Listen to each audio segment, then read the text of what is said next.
अस्सलाम वालेकुम मेरे अज़ीज़ हमवतनों, मैं हूँ आपका मेज़बान आशिर अज़ीम ख़ान। फ़ाबी अला रब्बी कुमात कज़िबान। मेरे नबी पाक सल्लल्लाहु अलैहि वसल्लम और उनकी आल पर लाखों करोड़ों दुरूद सलाम। नाज़रीन, पाकिस्तान की इस्टेब्लिशमेंट ने जिन तजर्बाकारों के हाथ में पाकिस्तान की मईशत को संभाला और उस मईशत को दिया जो चलती फिरती हंसती फंसती मईशत थी, जिसके बारे में ये कहा भी गया था कि अगर आपने ये साजिश कामयाब होने दी, यानी कि ये पाकिस्तान मुस्लिम लीग नून और तमाम इत्तेहादी जमातों को पता चल चुका था कि इस वक्त पाकिस्तान की मईशत बहुत बेहतरीन चल रही है और ये जो आखिरी साल है ये वो साल होगा जिसमें इमरान खान साहब अपने तमाम दोस्तों को और अपने तमाम लोगों को कुछ रिलीफ फ्राहम करेंगे, पेट्रोल की प्राइसेस के अंदर कीमतें कम करेंगे या दूसरी जितनी भी अशिया उनके दौर में महंगी हुई वो सारी चीज़ें सस्ती कर दी जाएंगी और पाकिस्तान की आवाम को रिलीफ दिया जाएगा, क्योंकि पाकिस्तान एक इंडस्ट्रियल ग्रोथ भी कर रहा था। पाकिस्तान की लार्ज स्केल मैन्युफैक्चरिंग भी बड़ी अच्छी तरह से ग्रोथ कर रही थी। दूसरी तरफ पाकिस्तान का इंडस्ट्रियल सेक्टर ग्रोथ कर रहा था, पाकिस्तान की ज़राअत ग्रोथ कर रही थी, बहुत सारे लोगों के लिए रोजगार पैदा हो रहा था। तकरीबन 56 लाख लोगों के लिए इमरान खान साहब के दौरे हुकूमत के अंदर रोजगार के मौके फराहम हुए, जिसमें प्राइवेट इंडस्ट्री ने बहुत अहम किरदार अदा किया। अब पाकिस्तान ने मजीद सऊदी अरब से कर्ज मांग लिया है। पाकिस्तान को रवां माली साल के इख्तिताम तक 16 अरब डॉलर्स का कर्ज वापस करना है। इस हवाले से पाकिस्तान के ज़र मुबादला की सूरत हाल को बेहतर बनाने के लिए कोशिशें की जा रही हैं। पाकिस्तान को मज़ीद 4.2 अरब डॉलर्स की ज़रूरत है, जो कि सऊदी अरब से दरख्वास्त की गई है कि वो पाकिस्तान को ये मदद फराहम करें। पाकिस्तान की तरफ से ये दरख्वास्त तवानाई की ख़रीदारी और जो है बजट सपोर्ट के लिए की गई है। सऊदी अरब ने नए तकरीबन जो है वो दीगर पेमेंट्स जो हैं वो मज़ीद उसमें से 1.2 अरब डॉलर की मालियत का तेल और यूरिया खाद लेने की भी पाकिस्तानी हुकाम ने सऊदी अरब से गुजारिश की है, जबकि पहले ही पाकिस्तान के फॉरेन रिजर्व के अंदर 3 अरब डॉलर सऊदी अरब के मौजूद हैं और सऊदी अरब जो है वो दूसरी तरफ जाने के लिए बिल्कुल भी तैयार नहीं है। और इस इम्पोर्टेड हुकूमत का, क्योंकि इमरान खान साहब पंजाब सूबाई असम्बलियाँ तहलील करने जा रहे हैं और उन तमाम सूबाई असम्बलियों में जो सूरत हाल चल रही है उसके बायस कोई भी सरमायाकार या कोई भी दोस्त मुल्क वो इस इम्पोर्टेड मुसल्लत करदा हुकूमत को तस्लीम करने के लिए तैयार नहीं है और ना ही इनके ऊपर एतमाद करने को तैयार है, जबकि ये लोग पाकिस्तानी अवाम का एतमाद भी खो चुके हैं। पाकिस्तानी अवाम की इनकी मकबूलियत भी बिल्कुल ख़त्म हो चुकी है, लेकिन ये हुकूमत छोड़ने के लिए बिल्कुल भी रजामंद नहीं है। टेक्सटाइल एक्सपोर्टर के 250 अरब सेल्स टैक्स रिफंड की मदद में फंस चुके हैं। एक्सपोर्टर का कहना है कि करोड़ों डॉलर मालियत का खाम माल पोर्ट्स पर क्लियरेंस का इंतज़ार कर रहा है। बैंकों से जो ओपन डॉलर की मांग की जा रही है, लेकिन बैंकों की तरफ से ये कहा जा रहा है कि आप ओपन मार्केट से डॉलर खरीद सकते हैं,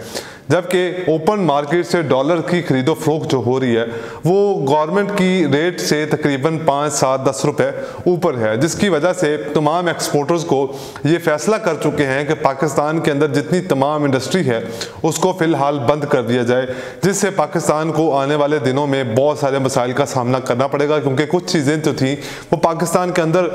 पाकिस्तान उसमें खुद कफील बन रहा था और ख़ुद पाकिस्तान बनाने की कोशिश कर रहा था और उनको इम्पोर्ट करने की ज़रूरत नहीं पड़ रही थी। लेकिन अगर ये इंडस्ट्री बंद हो जाती है तो पाकिस्तान को ये चीज़ें भी इंपोर्ट करनी पड़ेंगी। अब सूरत हाल ये है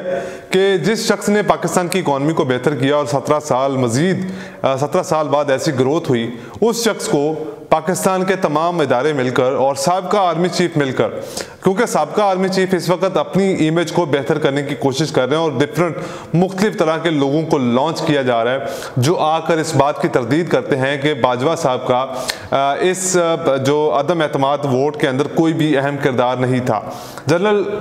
जो हमारे एक सहाफ़ी दोस्त हैं जिनका नाम मंसूर अली खान साहब है, उन्होंने भी कुछ इंकशाफात किए। उन्होंने कहा जी कि कुछ खबरें फैलाई गई मार्केट के अंदर के बाजवा साहब ने शायद अदम एतमाद की रात इमरान खान साहब को थप्पड़ रसीद किए थे, लेकिन इन बातों में कोई सदाकत नहीं, वहाँ पर किसी किस्म की कोई गर्मा गर्मी नहीं हुई। बल्कि वहाँ पर मामला को सुलटाने की कोशिश की और सुलझाने की कोशिश की गई। लेकिन जिस शख्स ने पाकिस्तान के अंदर पाकिस्तानी अवाम को जगाया, पाकिस्तानी अवाम को उनकी खुददारी और इज़्ज़त की ज़िंदगी जीने के लिए उनको जगाया, उस शख्स को अब ये तमाम इदारे, ये तमाम सियासी पार्टियाँ जिनकी बच्चों की सियासत ख़तरे में पड़ चुकी है, वो तमाम सियासी पार्टियां यही चाहती हैं कि किसी भी तरह करके इमरान खान साहब को रास्ते से हटाया जाए।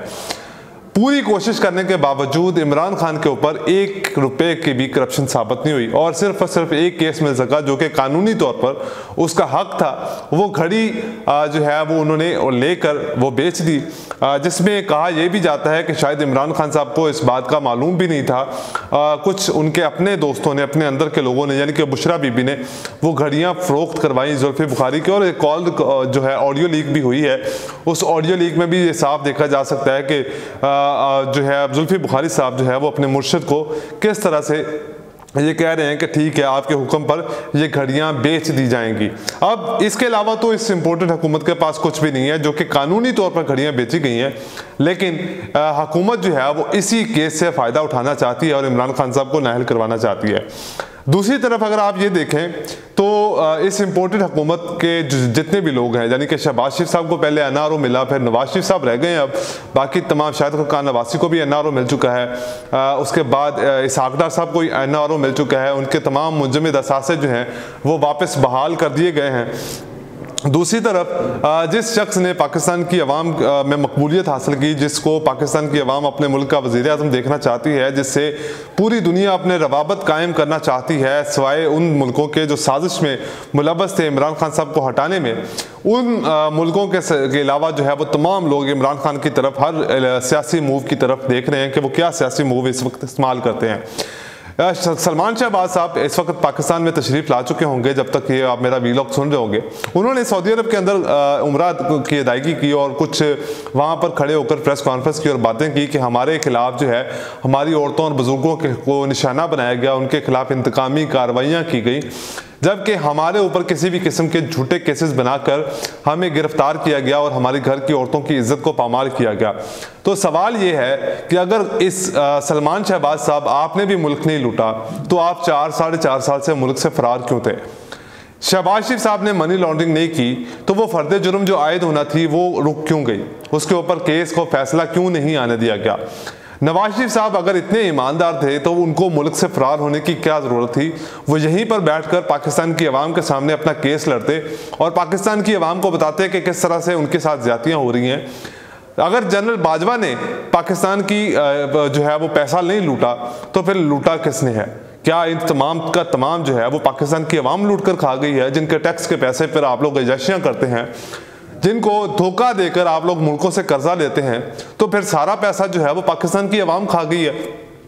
ना हमारे अदालतों ने किसी किस्म की कोई करप्शन की है, ना ही हमारे इदारों ने किसी किस्म की करप्शन की है, बल्कि पाकिस्तान के लोगों ने करप्शन की है। पाकिस्तान के लोग जो हैं वो खाकर लूट कर खा गए हैं, जबकि तमाम ख़जाने की चाबियां जो हैं वो इन तमाम सियासतदानों के हाथों में थी और या हमारे मुल्क के इदारों के हाथों में थी। इलेक्शन कमीशन ऑफ पाकिस्तान जो है वो हमारे मुल्क के अंदर इस वक्त जो सिचुएशन चल रही है ना, वो सिर्फ जिसके पास ताकत है उसकी साइड लेने की कोशिश की जा रही है, क्योंकि इलेक्शन कमीशन ऑफ पाकिस्तान को ये मालूम है कि उनको अगर अपना ये ओहदा बरकरार रखना है तो इस वक्त की मौजूदा हुकूमत के साथ खड़ा होना होगा, और मौजूदा हुकूमत का साथ देने के लिए वो हर किस्म का वो हथकंडा इस्तेमाल कर रहे हैं जिससे इमरान खान को रास्ते से हटाया जा सके। अब एक और कोशिशें की जा रही है, मैं उसके बाद में आता हूँ। सदर आरफ अलवी साहब की मदद से इसहाक डार साहब ने राब्ते किए हैं और कोशिशें कर रहे हैं कि किसी न किसी तरह करके इमरान खान साहब को इस बात पर राज़ी कर लिया जाए कि वो सूबाई असम्बलियाँ ना तोड़ें और आकर हुकूमत के साथ कुछ बातचीत करें, गुफ्तगू करें और अपने सियासी मामलात को वहाँ पर हल करें। जबकि इमरान खान साहब जल्द अज जल्द इलेक्शन करवाना चाहते हैं। मौलाना फजलुर रहमान साहब जो हैं वो इस तरह की धमकियाँ दे रहे हैं कि इलेक्शन को 1 साल मुलतवी कर दिया जाएगा और अगले साल यानी कि 2024 में इलेक्शन करवाए जाएंगे, जबकि ये पॉसिबल नहीं है, ये गैर कानूनी तरीकाकार होगा और ये, लेकिन इनके लिए कानून तोड़ना कोई बड़ी बात नहीं है। और इसलिए पाकिस्तान तरीके इंसाफ के अंदर से भी ये आवाज़ें उठ रही हैं कि अभी अगर हमने इनको असम्बलियाँ तहलील कर दी तो हो सकता है कि हुकूमत जो है वो कोई बहाना बनाकर इलेक्शन को मुलतवी कर दे और अगले साल तक इस इलेक्शन को ले जाए और हमारे लिए मज़ीद मुश्किलात बढ़ सकती हैं। दूसरी तरफ अब वज़ीर आला वज़ीर पंजाब वज़ीर आज़म को कोशिशें कर रहे हैं कि किसी भी तरह करके वज़ीर आला पंजाब को मनाया जाए और उनको ख़रीदने की कोशिश की जाए, उनको कहा जाए कि आप हमारे साथ आकर खड़े हो जाएं, हम आपको जो है वो ये सहूलत फराहम करेंगे वज़ीर आला पंजाब की। लेकिन इमरान खान साहब ने भी ये पैगाम जारी किया है जिसमें ये वाज़ह बताया कि परवेज़ इलाही साहब के ऊपर उनको यकीन है कि वो जब चाहेंगे असम्बलियाँ तहलील कर देंगे, क्योंकि मोनस इलाही साहब भी यही कहते रहे हैं कि वो जब चाहेंगे इमरान खान साहब की एक कॉल के ऊपर असम्बलियाँ तहलील कर दी जाएंगी। अब अरशद शरीफ के मामला के ऊपर केस पेशरफ्त हुई है। अदालत ने जो हुकूमत की पहले वाली JIT रिपोर्ट थी उसको मुलतवी कर दिया है, मुस्तरद कर दिया है और एक नई JIT तश्कील दी गई है जिसके ऊपर ये कहा गया है कि वो तमाम की तमाम जो है वो नई रिपोर्ट्स जारी की जाएं और एजेंसियों को इसके अंदर मुलव्वस किया गया। लेकिन मैं आपको आज इस बात का फैसला बता देता हूँ कि क्या फ़ैसला आएगा। फैसला ये आएगा कि ये सारी कार्रवाई भारत के ऊपर डाल दी जाएगी और कहा यही जाएगा कि भारत ने पाकिस्तान में अनारकी फैलाने के लिए अरशद शरीफ साहब का कत्ल करवाया और ये तमाम लोग जो इसका कत्ल में मुलव्वस थे बरी हो जाएंगे।